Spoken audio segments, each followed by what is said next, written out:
Is this a good game? Is this just bullshit? Maybe you were fooled, or this is the game you hate. Oh shit, here we go again.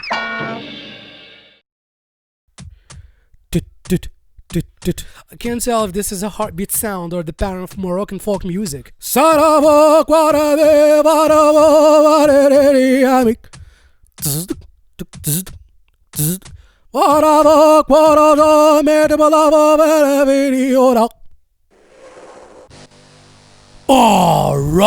of the Robots! Ladies and gentlemen, this game is a deceiver.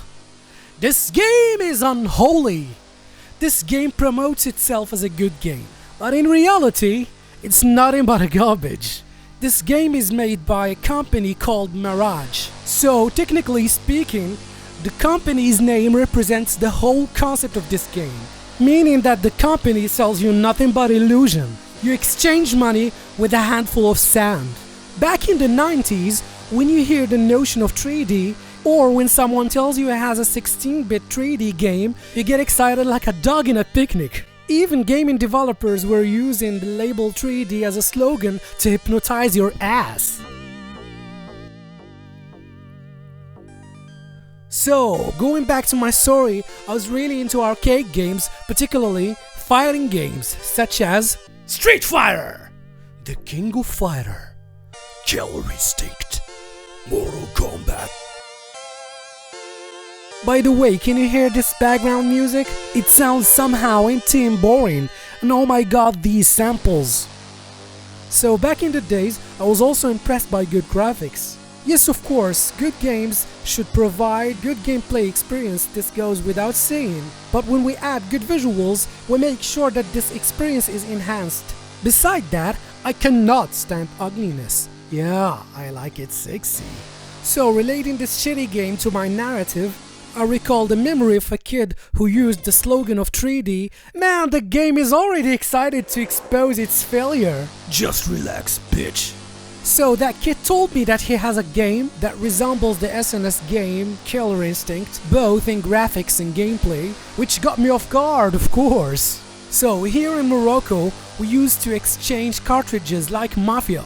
You fill up your pockets with cartridges and you search for someone who has the same console to exchange. And by the way, sometimes you don't even get the chance to test the game. All references you have are usually based on the narratives of the kids and the pictures you find in magazines. So, I blindly closed that fucking deal. You know why? Because gaming in psychology is a need, it's an intrinsic motivation, a raison d'être, an end in itself. It's like a quest of finding a meaningful reason to survive.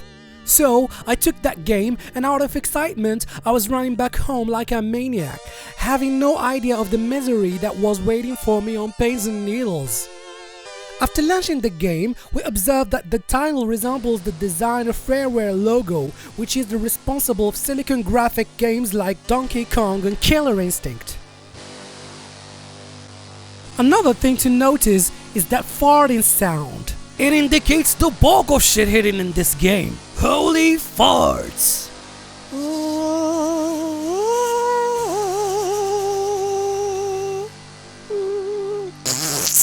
I know that there are technical limitations to imitate the sound of guitar, but I believe in the Yamaha sound chip of Mega Drive's hardware and how delicious it could get.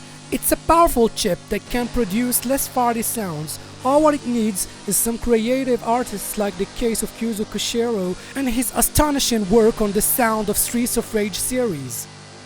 Oh man, I still remember the summer days when I used to take my Sega with me to the rooftop, putting on the headsets and listening to Streets of Rage music while gazing at the stars, which was really romantic in a sense. Here it is, give it a listen yourself and tell me what you think.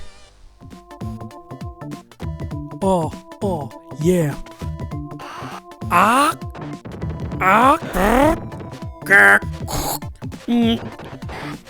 Trying to get them all around to drive the mind. It's raining grass, but I'd rather be not for nine. Yeah, the much rather drive me not.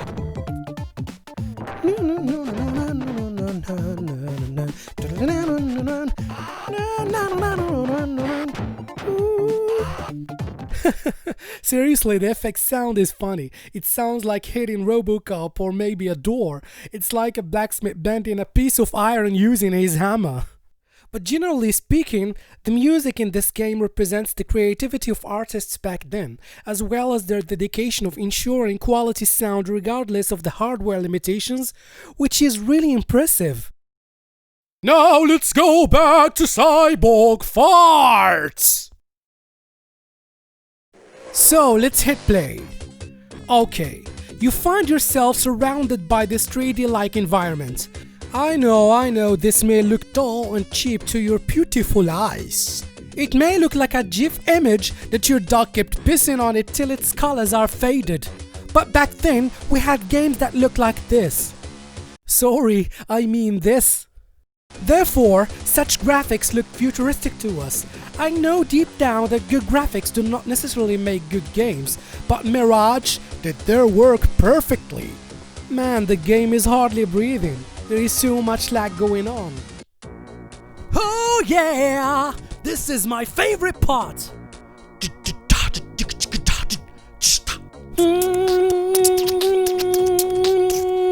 Ow! And look at this 3D rendering stuff. It's really impressive. And deceptive at the same time. Okay, let's read the data. Intelligence low, power rating low, combat ability low. Everything is fucking low and poor. The fucking game predicts itself. It gives you a description of its qualities. Now let's dive into the depths of shit. What do we witness here? Are you fucking kidding me? Feels like spectacular show of mediocrity. So, the first thing we notice is that the in-game graphics are nothing like the ones we've seen in the intro. The background is deprived from any common visual effects that shaped that era.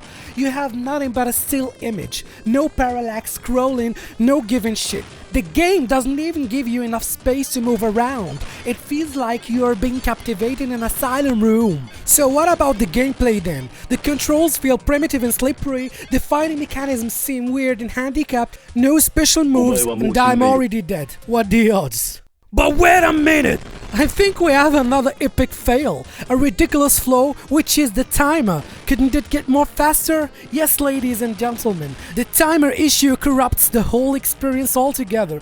Once you start getting familiar with these crappy controls, the timer cripples your mind and soul. I know that you can turn it off in the option menu, but it doesn't worth it anyway. Back in the days, we had titles like King of Fighters, Mortal Kombat, Fatal Fury, and then most of these games introduced the combo system and the 6-button layout with innovative special moves.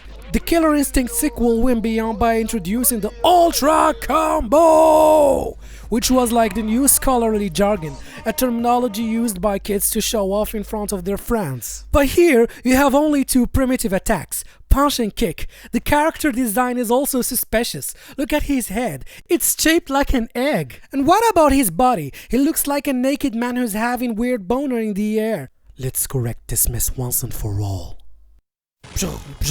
Okay, my ass will be handed to me by both the timer and some machinery garbage. The whole universe is against my ass. This game puts you in a mental test. It provokes your anger and plays on your nerves. And there you go. I'm dead like a motherfucker by the weakest unintelligent opponent in the game. Yeah, fart sounds again. This picture of the dead cyborg represents the death of any hope you may hold for this game. I think it would make more sense if they changed the game over title to You Were Fooled. Okay, to conclude this shitty journey, if you owned this game back in the days and had good expectations about it, let me tell you, my friend, that you were fooled!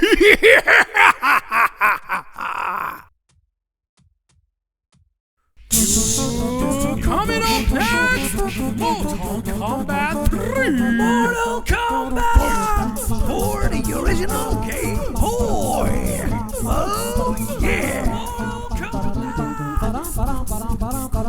If you enjoy my content and want to support my channel, try to hit like and subscribe to Wild Retro Gaming Critic. You can also follow me on social media through the links given in the description and watch the Arabic version of this video. If you're interested in rock music, Try to check and subscribe to my other channel, which is named el.harrami.said. This channel is dedicated to my original songs and covers. You can also follow me on my music pages and stay updated concerning my new upcomings.